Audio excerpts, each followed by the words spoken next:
Welcome to a very special edition of Chocobo Chasers. I speak for Dash, Eric, and myself when I say we are so insanely thrilled today to welcome none other than Debra Wilson to the show. You obviously may recognize Debra as Cere Junda from the Star Wars Jedi games from Respawn, Amanda Waller in the upcoming Suicide Squad Kill the Justice League, Balette Crow in Forspoken, veteran of Mad TV and the Scary Movie franchise, and obviously so much more. Debra, it is awesome to have you with us today. Thank you. Good morning. Good morning to you. So I think without further ado, let's just dive right in. Eric, why don't you go ahead and kick us off, man? All right. So 2023, it's probably easier to just list what you weren't in. It was a massive year for you. A lot of big name titles that you were a part of. And so as an actor, what do you think how do I build upon this? This was a lot that I did. How can I make this an even better year now for 2024? I don't build upon anything. You can't make anything better because there's no such thing as better. There are just experiences, and you choose to have an experience that's happening or that is allowed or that you are a part of. It's not, you know what I'm saying? Because we now go from the expansion of the beauty of what we do as an experience, and then you minimize it by calling it a career. It gets minimized by how do I get better? Because that means your mind is not in that space of enjoying it and holding on to it and breathing it all in. Now it's like, yeah, but how do I build? How do I take it from here? What do I do? What's the next rung on the ladder? Instead of going, this is the space that I'm meant to be in, and I want to grow myself and better know myself. So as all of these experiences happen, it's not about a career. It's about who I am, the make and measure of as I am as a creative being and as a human being and as a compassionate being. And that's what I want to put into the stuff that I do, as opposed to, well, it's voice work, so let me put the voice stuff into it. Where can I take it from here? And how can I do this? And what other aspects of my career can I have? And for me, that is the illusion. That is not the reality. Because at the end of the day, when I shuffle off this mortal coil, I wonder what people will say about me. And my legacy that I want to leave is she was kind, she was compassionate, she was friendly, she was open, she was accessible. I got to know her as opposed to just the work, because anybody can go on IMDb, anybody can go on YouTube, anybody can go to Wikipedia, but that's not getting to know me so that you get a chance to recognize the me, where all that work is coming from. You feel me? Because it's easy to go, yeah, the voice work, we know her voice from here, but you can do that with everybody. So what sets us all apart and at the same time blends us all together is the individual person, the human being outside of that, their morals, their ethics, their value, their spirituality, their truth, their desire, their purpose. And when you get to know them that way, then everything else you see that's crystallized in the work and everything that you play, there's a greater connection, because it's not a connection to me. It's a connection to your own humanity and own self. That is incredibly profound. That was deep. That is awesome. Dash, why don't you follow that up, man? So one thing that I saw come up quite a bit when I was reviewing your work was that you have credits that involve monster creature vocalizations. So I imagine those were really fun roles to just let loose and have fun with. But all of them are like that. There is no, that's just it. I love doing that, but there isn't anything else. And a lot of people ask me, what's your favorite? What's your favorite? I'm like, I really don't have any favorites, but I have experiences that I can go, in this experience, here's what I love. In this experience, here's what I love. So when you bring up creatures, I'm like, oh, baby. Yeah, I love it. I do a lot of it. I do a lot of creature voices and demonic stuff. I do a lot of demonic stuff too, as well. But again, it's one of those things where I love the entire realm of everything because of what I choose to put into it and what I choose to bring to the table, the enthusiasm, the joy, all of the things that are Debra, specifically Debra, personality-wise, life-wise, consciously-wise, to bring to the table. So nothing about that stands out differently than anything else I've done, because I'm always bringing myself to the table no matter what I do, even in this interview right now. You feel me? Oh, yeah. Okay, so go on, because I interrupted. Yeah. So I mean, were there any kind of challenges with that came with those kind of roles too? Because I mean, I know like I kind of mess around with doing like beach, like beast screaming and stuff like that. You can kind of mess up your throat doing that kind of stuff. So it's kind of like, did you have any kind of issues with that at any point or anything like that? Everyone does. Everyone does. And those are the only issues and I'm grateful for that those are the only issues because those are recovery issues. And I've never had issues as in I can't do this or I won't do this. So if the only issues are vocal stuff, which are fine because I've got a plethora of vocal stuff to take care of myself, and I really watch how I take care of myself because I'm doing so many things vocally and I'm doing still things on camera, even though I really don't. On camera stuff is now, which was the major thing of what I did, is all the sideline stuff. It's like I can take it or leave it. And all the vocal stuff is the space that I'm meant to hold on so many levels because it really brings out the nature of my own personality and the nature of my own creativity, where it's like bang, zoom. And so if the least of my issues are the vocal stuff, that's great because I can recover. And honestly, those are the least of it. And so I don't consider them challenges. I consider them more than anything else, par for the course of what I do vocally. It's a great way to look at it. So you've actually gotten to portray Amanda Waller now in 2 separate instances. So obviously 4. Wow. I apparently I didn't do my research. So I know that Telltale and Suicide Squad are 2 of the 4. So playing the same character, but in 2 different instances, that's like, how does that prep work differently for you? Obviously, as someone who has so much passion. See, look at you. Who said it was a prep? But I will tell you that, look, I give you the fish eye. Who says there's prep? We're definitely going to clip this. That's going to be memed on for our page for a long time. I am also portraying her. There are 4 different instances. What you missed is my what is it? It's on HBO now. We've done 1 season.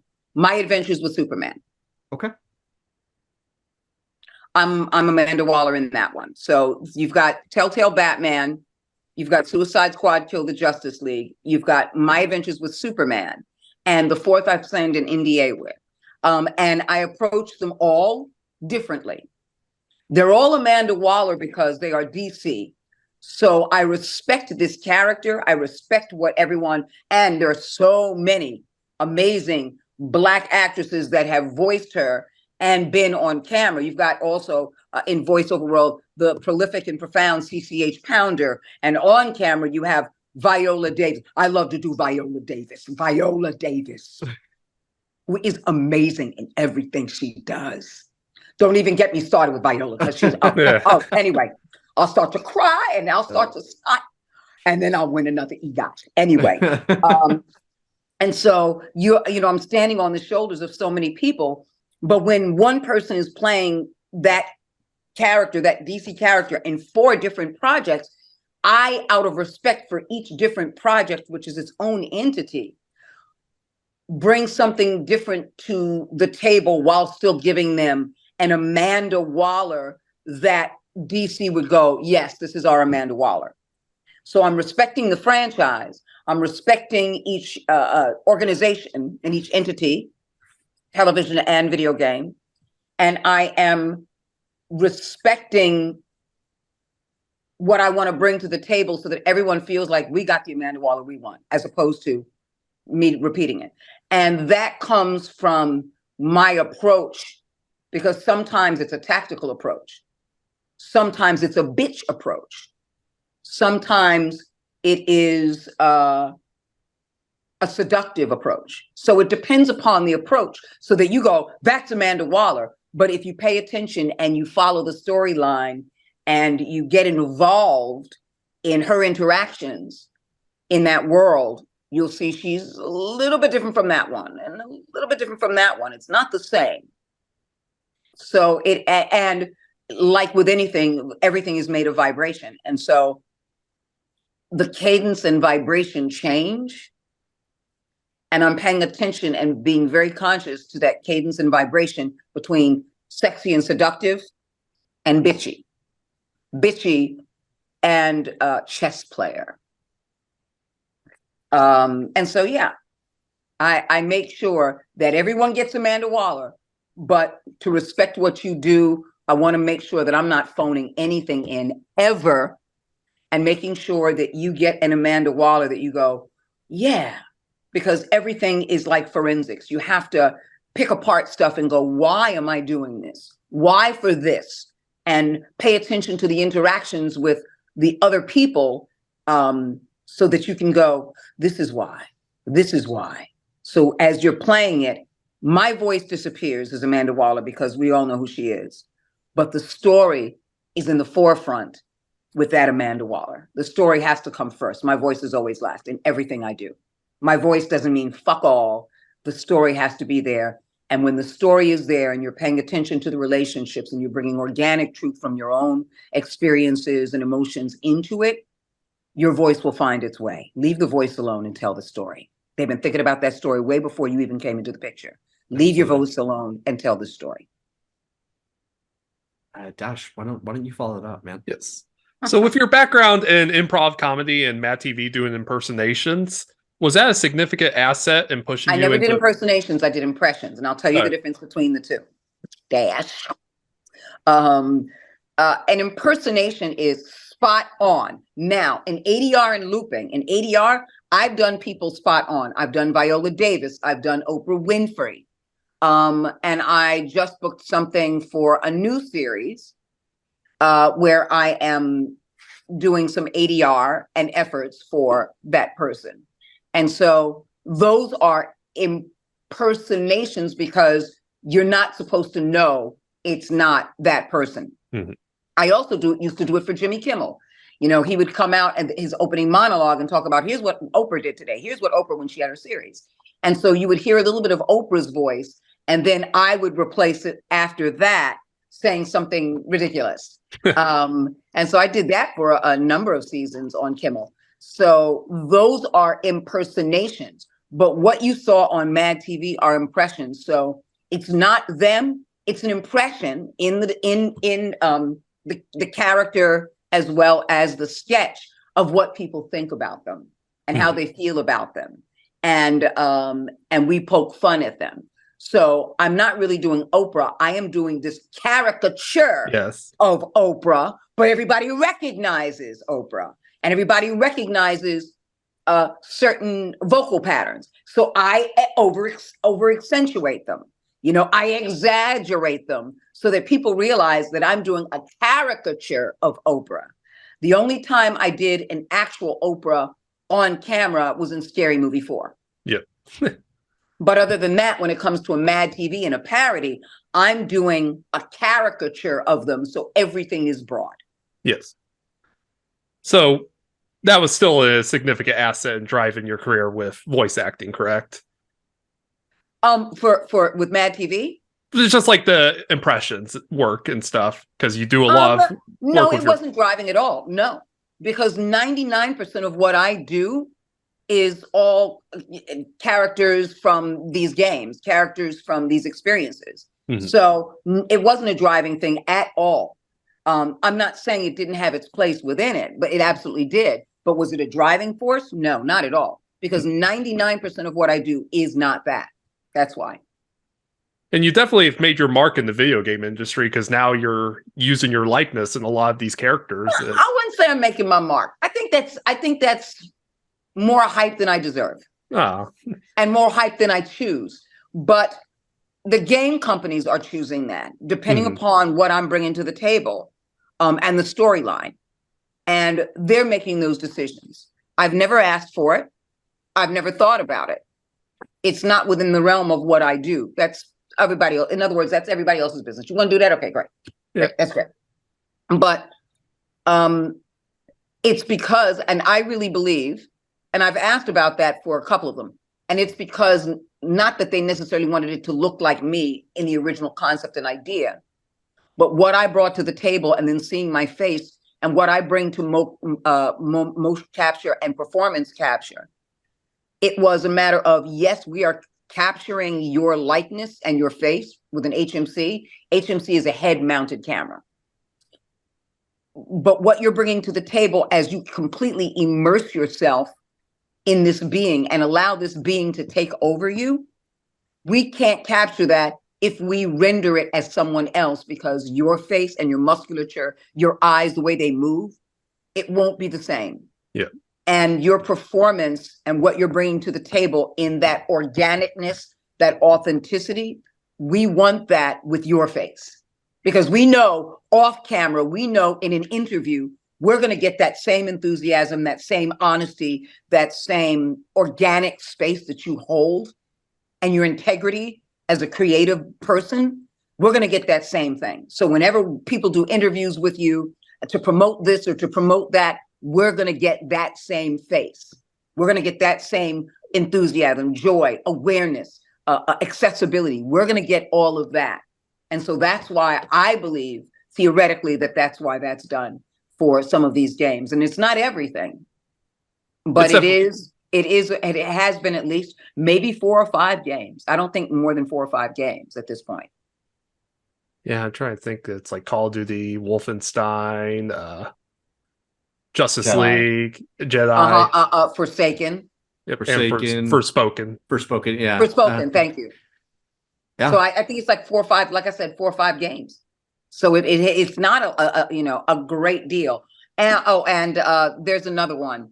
I think the beans were spilled because the company got hacked. Yeah, I didn't want to bring that up because of NDAs and stuff like that. I know what you're but referring it's already to. everything's online, and Yeah. I had no idea. It was a fan friend who said, hey, everybody knows they got hacked, and I was like, blah blah blah, and you're in it. I was like, I don't know, and everything for me is code name, and then after the code name and it's done, I'm like, oh look, a shiny penny. So it's that for me. So when I was like, I'm not in that game, I don't know anything about that. That was my thought. I don't know. And she showed me the picture, a picture of me and the picture of the way the character was rendered, and I was like, that is me. Oh, I remember that, but I'd gone by code name.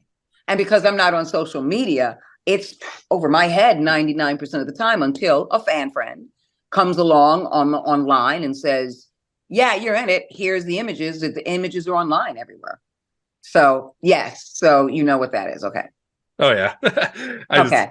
NDAs are fun because I didn't want to bring it up because I was like, it'd probably get shoot down anyways. Not really, because we didn't say what it is. Yeah. That is very true. We are working within the confines of the NDA right now.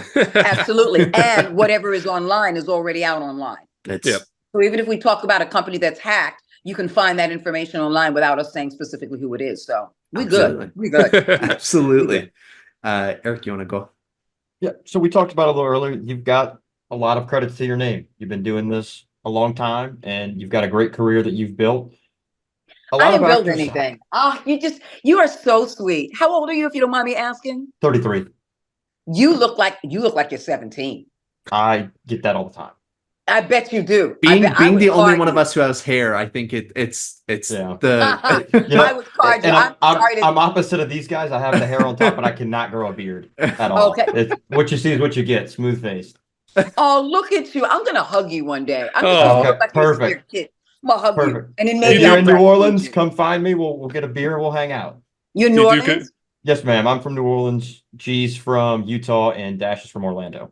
Oh, right on. No beer. I don't drink. I'm a breastfeed you though. I'm a breastfeed. Oh, okay. Thank you. See? And he's like, yeah, okay.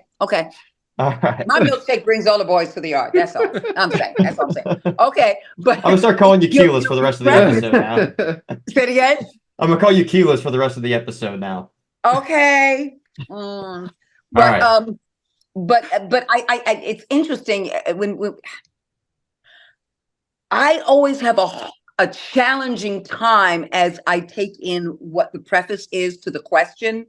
This whole idea of this, this prolific career. I don't even subscribe to the idea of having a career. I just have these creative experiences, one creative experience after the other, and a whole bunch of them. But to say career is sort of a limitation in the concept and the idea, and then the equation of the reality, because you expect to build upon a career. What comes next in a career? all of those things. And it doesn't leave breathing room for you just to be.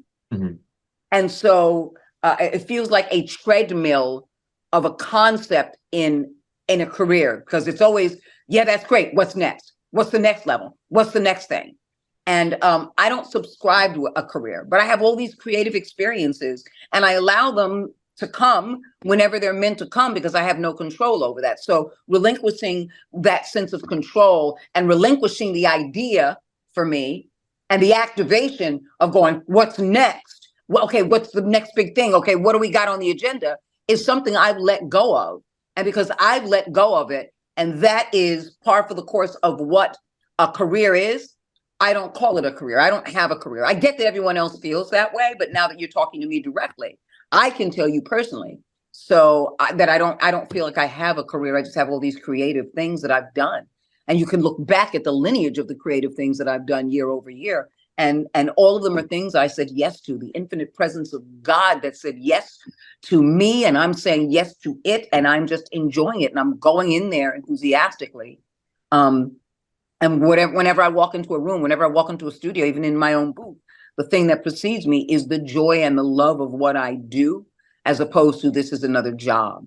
This is a booking. It's more than that. It is an honor, because my 6-word mantra in any booth, and every voice director who I've worked with knows this: it didn't have to be me. And so there's just a humility and a joy of having that experience and loving that experience for what it is, as opposed to, yeah, but let me tie it to what's next. I want to give everything its own individual due. And careers don't necessarily allow that until someone says, tell us about this project, tell us about that project. So I've been working for 30 years, and I have a whole shitload of amazing experiences with amazing people and amazing human beings. Amazing projects. That's perfect. You said the experiences. So which out of these creative experiences that you've done over the years are you most proud of, that you wish people, or that you want people to know about more about, if they don't know? I don't care whether you know or not. And the reason I don't care is because somewhere out there in the ethernet, somewhere out there on the internet, someone will know something and share it with someone else, which is another reason why I'm not on social media. I don't really care. I don't need to. There's nothing that I want to share that way. Or even if I'm speaking philosophically or personally or spiritually, and someone says, and I hear this a lot, you should write a book. And I'm like, well, you're the first chapter. What are you going to do with it? Let's have these moments with each other. And how do we take those moments and share them with other people? It's because it's a passage, as opposed to me looking for the volume in that regard. It's a passage. So I share that with you. And whatever you get out of this, with this moment with me as me, you share that with somebody else. And so if somebody's meant to know, they're meant to know. If somebody's not meant to know, they're not meant to know. And I don't think about that. I don't not go to sleep at night wondering who doesn't know my work. I don't care. But more than anything else, in spaces like this, which is why I never turn down podcasts or interviews. I don't care who you are, because someone is saying, I just want to converse with you. I want to have a conversation. So if you walked up to me in the street, it would be no different. If you walked up to me in an airport and we're hanging out, I don't turn my back to people. It's like there's an accessibility there to share, so that someone says, I'm not only experiencing you, but I get a chance to see the human being that you are, so I can recognize the human being that I am as well. It should be an exchange.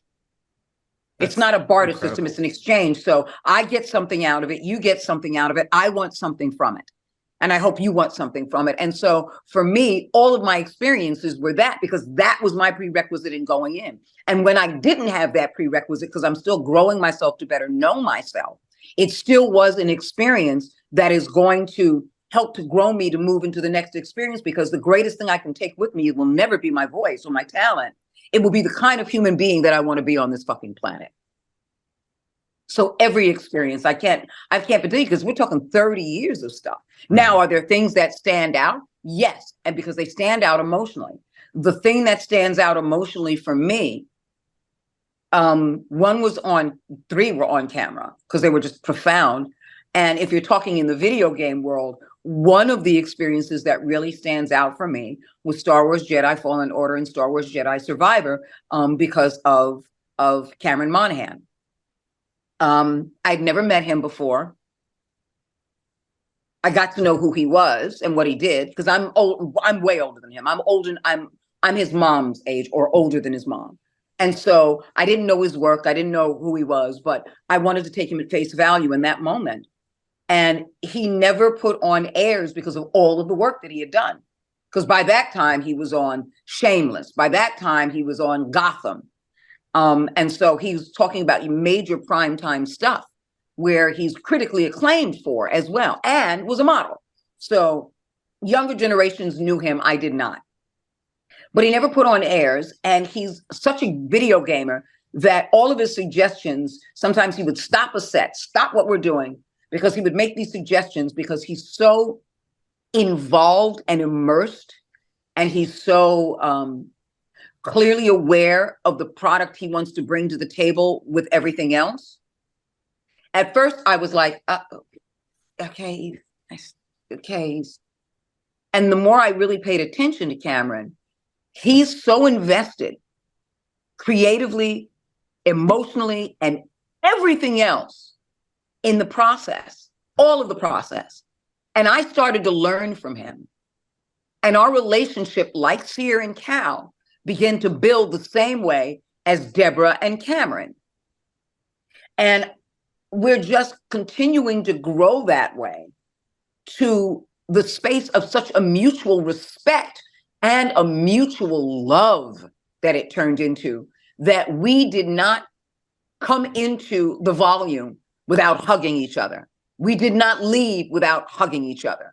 We didn't have lunch breaks where we were not spending time laughing, joking, having personal moments. It was always very personal. And we created this relationship, or rather, the relationship was already there and unfolding. And we both said yes and allowed it to unfold in that love space. And it was a deep love. I mean, a really, really deep mutual respect and love. And that's how Cal and Cere became. So now, jump to a year to 2 years later, we come back and we're doing the next game, Survivor. And we do the table read. And I didn't want to read ahead of time, even though we had it. And I find out that I die. And I'm like, and I'm thrilled because this is an organic and natural path for Cere. There's nothing else for her to do, like there was nothing else for Obi-Wan to do. It was Ben Kenobi's time. And he knew it because he watched Luke and watched what was going on, and he surrendered. Same thing here. She did not know it was her time. However, when it was her time, she had let go the fear, which made her stronger in the Force.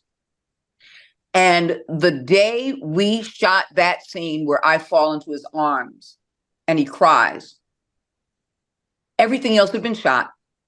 It was the very, very last day of production. So in the volume, obviously the game devs, those from Lucasfilm, and everyone in the who's doing the tech to render everything, camera people and everybody else. And so most of the time it was quiet. And I think we only shot that 2 to 3 times. And he bawled. Here I am like this, and he's bawling on me. My face is getting wet from his tears. It happens 3 times. Once we hear, all right, we've got it, that's a wrap. Instead of us being like, yay, it was this gut-wrenching and heartwarming, bittersweet moment. It's like, how do you face the end after the end? I couldn't face him for a while.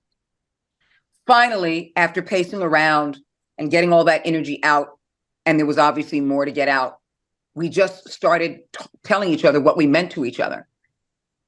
He's crying. I'm crying. The director's crying. Powerful moment. Now events happen and he's off to London. He emails me for my birthday. Beautiful. And then they finally have the party, the big Survivor party. I mean, it's huge. Hollywood, glitz, everything, you name it. I didn't see Cameron. I thought, well, maybe he's still in UK. I brought a friend. We had said hellos, done everything what we were going to do. He was ready to go. I was ready to go. About to leave. Something stops me and pulls me. Butterflies in the stomach. I turn around. I don't know why I'm being pulled. A force pull. I turn around. There he is. Another bittersweet moment for me.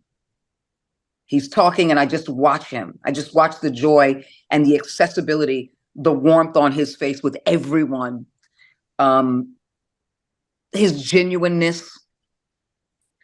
And then he sees me and I see him. I fall into his arms and I cry.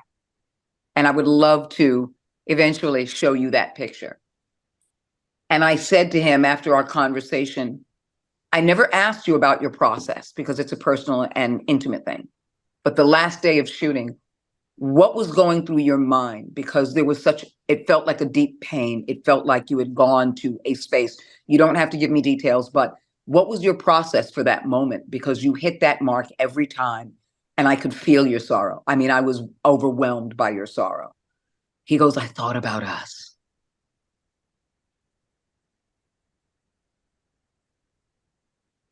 I thought about our time together. I thought about what I learned from you. I thought about our relationship because you see someone and then they're distant and sometimes it's not the same, but with us, it was the same. It was Cere and Cal.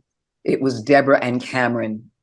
And I don't think I've ever had an experience like that in my life with someone I love so much that I've worked with, who I'm just meeting for the first time and know that they will be a part of my life for as long as I live. Thank you for sharing that. That was seriously. I was going to tear up there. Yeah, that is incredible. Yeah. And no, can I say something? That wasn't incredible. It was very credible because it happened. It was real. I don't subscribe to what's incredible. The word is overused. That's very credible. It was so powerfully credible. Powerful. Yeah, that is. It was amazingly and powerfully and lovingly credible. He is a very wonderful and amazing, talented, credible human being. And I adore Cameron Monaghan. I adore him with every fiber of my being.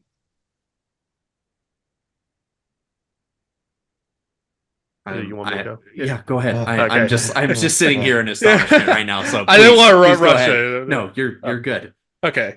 So one of the biggest topics in the gaming industry is about representation. And with you being one of the first Black women we've had on the podcast, I wanted to get your perspective on it. What do you mean? Like in what regard? So, like Black female representation in the video game industry, specifically. Representation is representation. Yeah. Because you know what? Again, doing that is saying like, you're so different from everybody else. What's your representation different like than that? You feel me? Yeah. Because now you're setting me apart because you're saying you're Black. That's obvious. You know what I'm saying? I was born Black. I'm going to die. I'm going to die Black. You don't feel me? Yes. So it's not about whether a Black woman gets represented or not. It's about, are you represented and are you happy? As opposed to, you're Black, it's going to be different for you. Mm-hmm. You feel me? So it's like playing a race card that nobody should be having in their hand. Because it makes it feel like you're different. As opposed to, this is an industry about creating something that you don't have to see. We don't watch you in a booth to know you're Black. We may see pictures of you and online and interviews and stuff. But when we play you, we don't go, let's play this game because she's a Black. Oh, guess what? There's that character again who's Black. You feel me?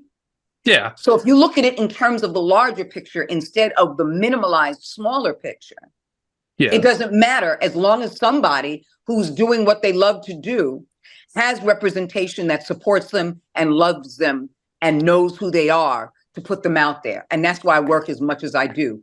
Thank you to everyone over at CESD, Cunningham, Escott, Slevin, Doherty Talent Agency for representing me, for getting me, for putting me out there, for believing in me, for pitching me, and allowing me to make sure that every time I go into an interview or a booth, that I represent you equally as well. That is also incredibly powerful. I can't get over how much like positive energy you're bringing into this today. I absolutely adore it. I love the passion. I love the Absolutely. energy. Eric, That's me, baby. I'm Yeah. a crazy lady. hell yeah. I'm one lizard away from being locked up. I have so many reptiles. I have so many exotic animals. But I'm like, yeah, I'm like one lizard or one snake away from being actually crazy. But How many do you have? 15 tarantulas, Ooh. 7 lizards, 6 toads, 3 snakes, and 1 dog. Okay. Gotta My round it enclosures out. back there. One of my enclosures Yeah, okay. Very Aw. nice. there, and one of my enclosures over there. And Oh, awesome. Oh, yeah, yeah. I've got babies all over the place. Mhm. That's awesome. Always wanted a snake, but not allowed to have one. So You're not allowed. You're No, not allowed. my wife doesn't like them, so it's kind of like I'm Yeah. gonna change her mind. I'm gonna become her alter Negro. Eric coming in with our second to last question. So, do you feel that your experiences early on helped you get into, did it make your transition to primarily voice work and mocap easier? No, I mean every experience, but put it this way, it doesn't matter what the experience is in any human being's life. Every transition is about growing yourself to better know yourself. Because everything you do is all at that point going to be a choice. So you're choosing things. You're getting to know yourself better, or you're running from your true self, your most authentic self. And either way, no matter where you run, it's still your path. And so it wasn't a preparation. It was more of this is what I do, and this is what I do. You feel me? Because with Mad TV, sketch, improv, whether it's on camera or off camera, you still hear my voice. If the cameras went blank and you hear me, you're still getting that. You feel me? Still getting that performative space. And so for me, it's one performative space into another performative space without feeling like it's so different. Now, the only thing that I can look upon when it came to moving into voiceover was learning the technical stuff. Oh, okay. And I need a booth. Okay. Okay. I go into my agency and I'm going to do my recordings there. So I don't have to do anything. Now, COVID hits. You have to do everything. Oh, shit. I don't have that stuff. Hey, let me call my resources and my friends and my peeps. How do I put this together? What do I buy? Blah, blah, blah. Oh, okay. Great. Okay, what does that mean? What does that mean? Oh, shit, I have a technical issue. Well, just open and restart. Oh, okay, that really worked. Okay, well, blah, blah, blah, blah. Well, turn it on. Ah, shit, I forgot phantom power. Okay, blah, blah, blah, blah. Well, unplug it and plug it. Oh, great. So for me, more than anything else, it wasn't this space, this dramatic space between one and the other. Because again, no matter where you go, there you are. When you bring yourself to the table, you're the foundation of everything you choose to do and will do. I love that. So for the last question, you've obviously been a part of the greater DC universe on multiple occasions, as you mentioned. Also part of Star Wars, which are two of the largest franchises in the world. And so, and obviously specifically, I guess we're talking about when it comes to gaming. You have carved out these experiences, which have I didn't obviously carve out anything. I got hired for them. you were hired for You these are experiences. so sweet. I mean, you're making it seem like, Oh, like wait. I'm the one who blazed this trail. We're just and such big fans. This Thank is you. where we love and your Disney, work. see, we haven't even talked about the Disney stuff. Yeah, exactly. And so these are just two, and they're just this small example of this greater whole that you've had a chance to be a part of. Has there ever been, or I'm trying to think of the right way to word this. So is there a franchise that or some space, I guess, that you have not ventured into yet that you'd like to? I don't think about that stuff. That's not important to me. Yeah. That's not important to me. I'm not looking over here. I'm staying in this space. This space is important. This space I want to nurture. This space I want to hone. I don't know about that space. It doesn't exist for me.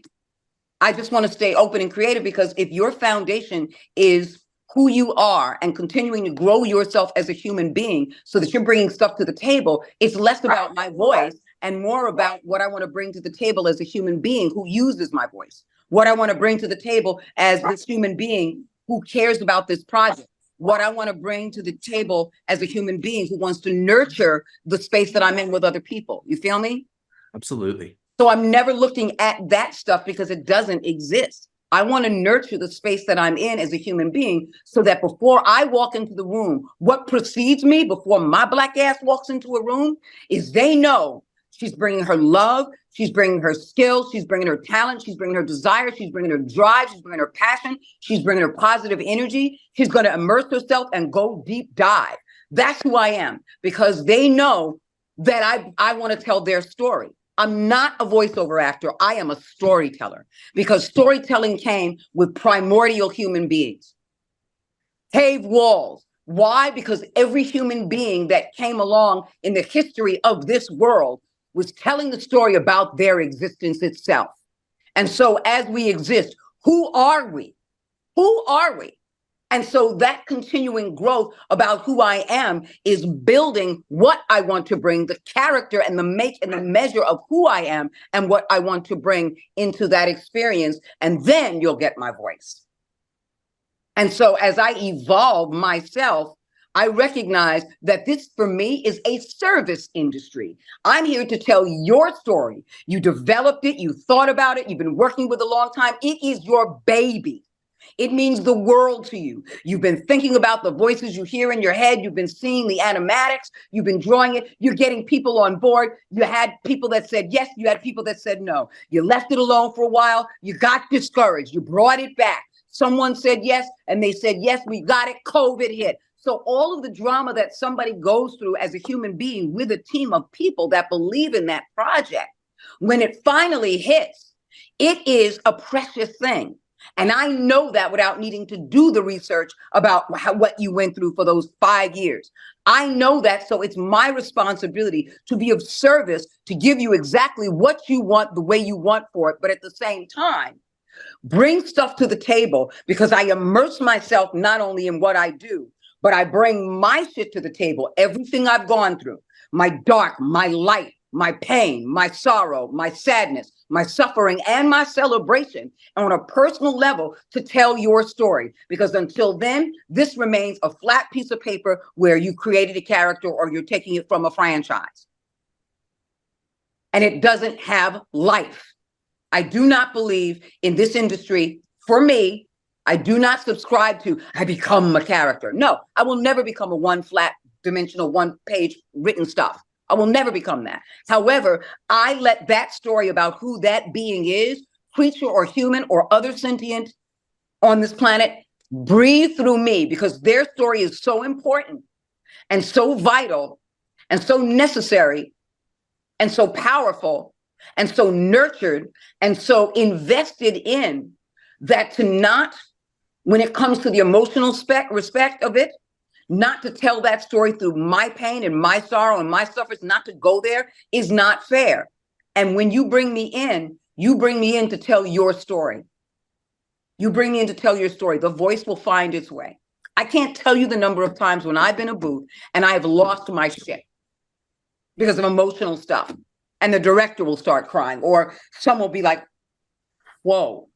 Because if you're asking the reality and the truth and the beauty and the power of that story, it has to be told. When I portrayed Gryla in God of War Ragnarok, I had 1 day for shooting. It was an offer because they knew over at Sony, they knew what I bring to the table because they knew my workspace. They know my energy. They know my love. They were like, Debra is Gryla. When I came in, because I had 1 day to shoot, the young lady who played Anger Boat, I'd never met her before. And so I did not want to meet her because she played my granddaughter. And I knew that I had not seen my granddaughter in a long time. And I needed to hold an emotional space of her pain and her sorrow and her sadness and her frustration. And her granddaughter represented seeing the face of her parents. And that was pain to her. So loving her granddaughter and at the same time hating her for still being here to remind me of my own pain. And so I chose not to meet her, not to talk to her, not to look at her. Right before we would start shooting, we'd say, stop, walk up to her and look at her. At first, the young lady was like, and I apologies, no disrespect, I forgot her name. She looked at me like, what the fuck? And then we would do the scene. Shoot it again, walk up to her, and then she would go, okay, something's going on here, in her mind. Do it a third time. She goes, I get you now, grandmother. And she would look at me with a sympathy, like I'm here to help you. And I would break down.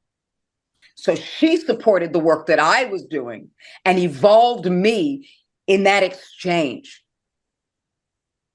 And so each time it was done, I could bring stuff to the table because now she's like, I get it. I get you. Your pain, your sorrow. I now get this. And she went from the actress who played Angrboda to Angrboda. And by the time I get on my knees after breaking the pot, which holds all of the memories of animals so I can let go of my own, the mindset of animals that I'm stealing from them with magic. And I get on my knees and I go, I should have killed you the moment I pulled you out of your fucking mother. I lost my shit. And when we finally finished shooting, I could not get off my knees because I was wailing so hard. Because of that pain and that loss and knowing what it's like. Knowing what it's like to lose somebody. Or almost lose somebody or let somebody go. Everything that I ever felt in that regard, every experience that I ever had in my real life came flooding back and overwhelmed me. But at least I know that at the end of the day, when people watch that scene, a lot of people will be going, Christopher Judge was not there that day, but he had been watching through, I don't know if it was FaceTime or Zoom, but he had been watching the whole time going, what the fuck? Because each time he could see me, my face, before I even started, before I even got in the volume to do this. And he was watching that and then seeing that build to those moments. Seeing me let it go when I need to let it go and having it rise back up. That's how I work. And so it's important for me to know that I want to serve your process and I want to give every fiber of my being to do it, to tell your story. It is a service industry. And I am here to be of service. If anything has evolved with me in that regard of what I do and what I've been doing, it's to tell your story. I've always been doing it, but I never had the conscious space when I was on camera. It was just fun and games, and I loved it. But coming into this space and telling that story, and coming into this space and telling that story is important because at the end of the day, you don't want to fucking hear me. You want to fucking feel your own thoughts and your own feelings. That is my goal, to disappear so that you feel something, not about my sorrow, but whatever you've been through in your life, whatever pain that comes up that you did not expect, you become interactive with the game instead of just playing it.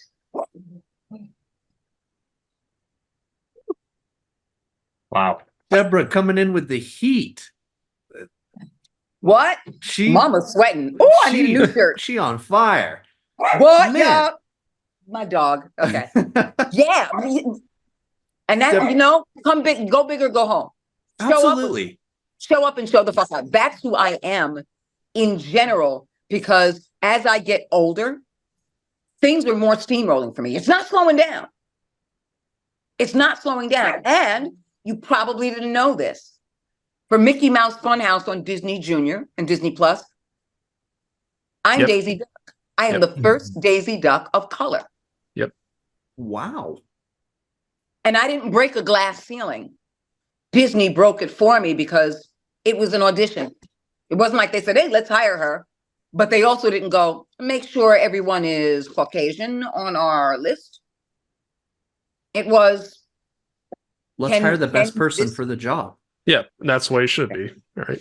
Thank you. One of because the prolific Tress MacNeille also is still Daisy Duck for a lot of Disney, most of the stuff. She just didn't want to do this show. She was like, I've got, my plate is full. My plate is full. I do so much. And I'm going to back out because every show requires music and things like that. And so, yeah, I went through it, and it was a grueling process. It was a grueling process, but worth it because as I continue to matriculate with Daisy, I'm bringing a little sass and fun to her, and a little ego and a little all these things that Disney has allowed me to discover and bring to the table. So when it comes to people's stuff, I go, yes, I'm going to be of service. This is the voice print you want, absolutely. But they're also trusting me to bring a little stuff to the table that I can go, I'm here to really invest in your project. I love this. I'm here to stay as far as this is concerned, and I want to bring it to the table, just like I said, God of War, Ragnarok, and everything else I've ever done. I want to make sure that this evolutionary process of what I do is still a service industry in which I want to tell your story because your story came before my voice. I love how you just put 100% into everything. Always. Thank you. You are a true artist, I gotta say. That's perfectly spoken, Dash. Debra, I obviously speak for all of us. This has been, I can't even really find the words for it right now. I guess all I can say is thank you so much for allowing us to be a part of your chapter and for being a part of the chapter for us. Thank you for allowing me to be a part, because again, it didn't have to be me.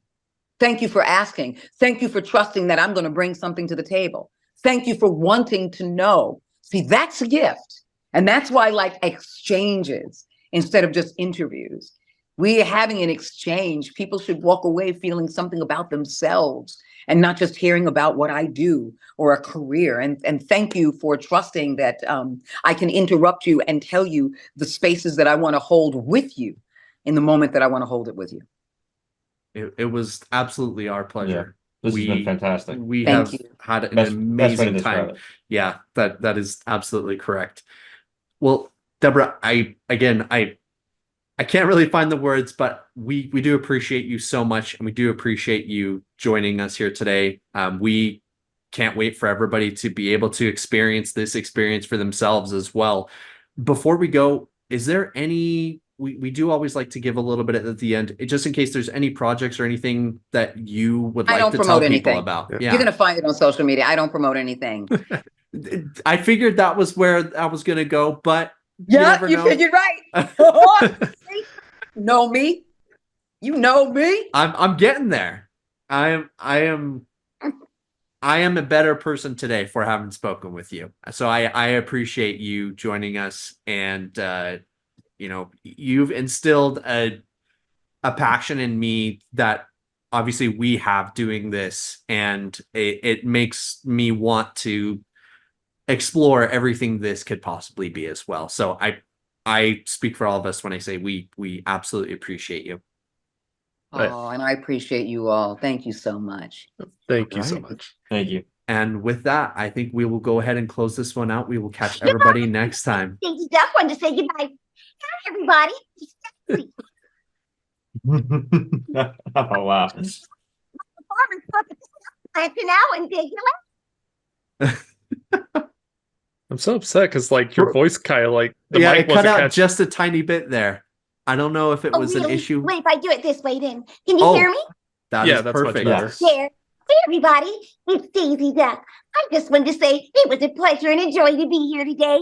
And see you later, alligator. After a while, crocodile. Like a farmer to a potato. Planting out and dig you later. Oh man, That is so a good. perfect way to end this.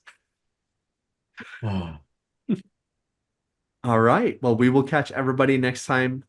And thank you so much, Debra. You know how to find me. have a good one. If you go because my thing is this, I don't do promote, except I am going to the UK because I'm going to the UK to do a publicity stuff as Amanda Waller, which is going to be really fun because they're like, Oh yeah. I was like, are you going to give me a script? Are you going to tell me what to say? They're like, no. And I was like, They're gonna get the full Debra Wilson experience. Do you are get gonna to dress the up? Full Debra Wilson, Amanda Wilson. Yeah, because it's Warner Brothers. So I did the Game Awards 2 years ago as Amanda Waller. I came out on stage, and so they're gonna take the wardrobe that they had me in as Amanda Waller because it's the same as the game, and they're gonna put me in that, and I'm gonna be Amanda Waller for a day, and they're gonna let me go balls to the wall. It's gonna be so much fun. I gotta see I'm that. so excited because I was like, at first it was like, oh great, they're flying to the UK, and I love London. I fucking love London. But am I gonna be told what to say? Do I have to memorize a script? And they're like, no, you just improv. And I'm like, that's the space I hold. So there is my tie-in because they know I improv and they know I bring stuff like that to the table. So they're like, baby, there's no stopping me now. There's no stopping me now. So that kind of stuff I'll do because it's fun.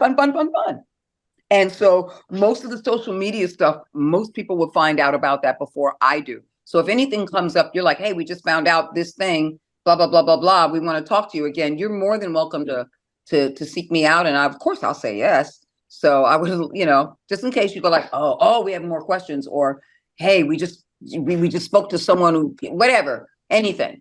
So you'll know something that's up for you more than I will. I never think, oh, I'm doing this. Let me talk to somebody about that. But just know, you just know you still have access to me, and We'll be back in touch for Yeah, sure. absolutely. This has been so fun. Well, Debra, I don't even know like a good way to close this out, but I will say this has been an absolute pleasure.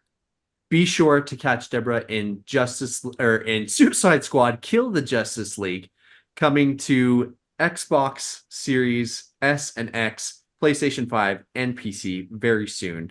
I don't have the exact date because that's how unprepared I am. But hey, we're living in the moment right now. It's February, I believe. Yeah. So that's very soon. It comes out soon. That's all. And so, yeah. Be sure to check it out. But we will catch everybody next time. Thank you so much for listening. Have a good one.